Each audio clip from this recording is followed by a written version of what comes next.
The ether.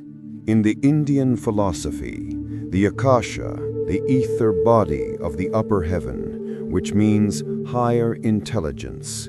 In general, the higher collective consciousness of our planet. In the teachings of Aristotle, the quintessence, philosophy, the fifth element. In Nikola Tesla's conception, the ether was an omnipresent, subtle medium that permeates all of space and serves as a transmission medium for all forces, including electromagnetic and gravitational forces. Why do we need to know about the ether? It's about the ever-present energy archive. It is in constant motion and absorbing all of our emotions. Our collective thoughts form magnetic fields in this reality. Examples: fear, courage, grief, and creativity. These magnetic fields are omnipresent and can be unconsciously tapped into by emotional outbursts. Example: a thought of grief opens the energetic door of collective grief and can lead to an ocean of sadness, for example, when the whole day is ruined. This door plunges many people into depression because humans are more accustomed to identifying with negative thoughts. Feeling and consistently maintaining positive thoughts requires a lot of discipline and great strength. Let's be honest, the Earth's system is designed to keep humans in a state of constant fear and agony. The news, the worldwide threats, etc., you name it. But the human mind is capable of taming these lower emotions because I have healed my depression. The important thing is to realize what's happening inside you. For example, it's perfectly normal to feel sad and to fully experience these emotions, but shouldn't be trapped by them constantly. No shame on anybody. I only want to offer solutions and explain the traps. While we are discussing the topic of sadness and draining emotions, let's include the miraculous effect of tears, because crying helps the body by reducing stress hormones like cortisol and activating the parasympathetic nervous system, which leads to relaxation. It also releases endorphins and oxytocin, which improve mood and can relieve pain. Crying can release emotional pressure, calm the body, and restore emotional balance. A recent study shows for men that their testosterone levels are responsible for them not being able to cry as easily as women, which I believe is important to understand as well. Now, what should I do if I notice that a negative emotion is consuming me, lasts for more than an hour? Side note, of course this doesn't apply to people who are severely abused. This is about people who live relatively normal lives. But of course, people who find themselves in darkness or are experiencing it are also welcome to engage in this training. The act of liberation for them requires a bit more effort, but everybody has the strength to master it. Let's go back to the topic of how to claim your mental power back. 1. Command your own mind to be quiet. Yes, you heard right. Command it to be still. Do this repeatedly by telling your mind to stop. You can do it in your thoughts or speak it loudly. It worked for me when I told my mind to shut up loudly after I had an depressive episode of 1 hour. One thought led to the next, and it got worse and worse, but my command worked after the 5th time, and I was really surprised. I realized immediately that the energy flow was interrupted and the bad thoughts were gone. I was shocked.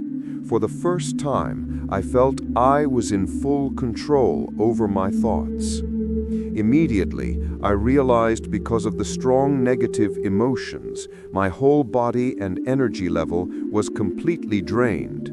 The next step was logical. I need to recharge energetically. So, here is the next step. Choose any positive emotion you would like to recharge. For me, it will always be the energy of love.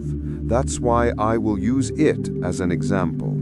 Feel free to adjust for yourself if you want to. Let's start with the description of the feeling / download the energy of love. Is like a warm, cozy, pink, energetic blanket that I can snuggle into and recharge. It's like a hug from your favorite person, or when somebody, your mom, is proud of you. Again, you can adjust this task as much as you want. Don't worry if this process takes a while for your mind to accept the reprogramming. Here are some additional details that could help with the exercise. Close your eyes. Try this in a relatively quiet place and remove all additional stimuli. The darker the environment, the better the focus. Then imagine this pink energy, which can also be a slightly viscous substance, landing over your body and completely filling it up with the pink liquid. Imagine your body is an empty glass and can be filled with any emotion. Practice until you can feel the energy as I described. Also, give thanks after every negative emotion before you detach yourself from it. It is here to teach you that something in your life needs adjustment.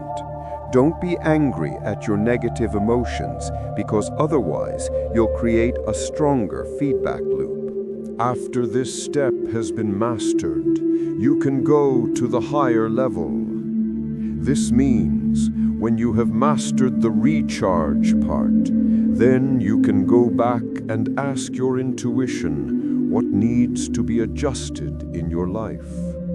Meditate on it as long as it takes. Remember, negative emotions are teachers. When we adjust what we are overlooking or avoiding, then the emotion will fade away. Part 2. The ether is so much more than that, though, because it's also the source of all creativity and all knowledge. When your mind, your emotions are balanced, you can use your mind to download creative ideas from the ether. Creative energy has so much potential to transform your entire world. Use it whenever you can. How do you begin? Start by writing down your thought patterns. This will help you reflect on your behavior. You'll quickly realize that many thought patterns function like an addiction, so it's up to you to investigate them and either transform or eliminate them. You have to be aware that your thought patterns shape your behavior. Over the years, you will be able to free yourself from the programmed behavior.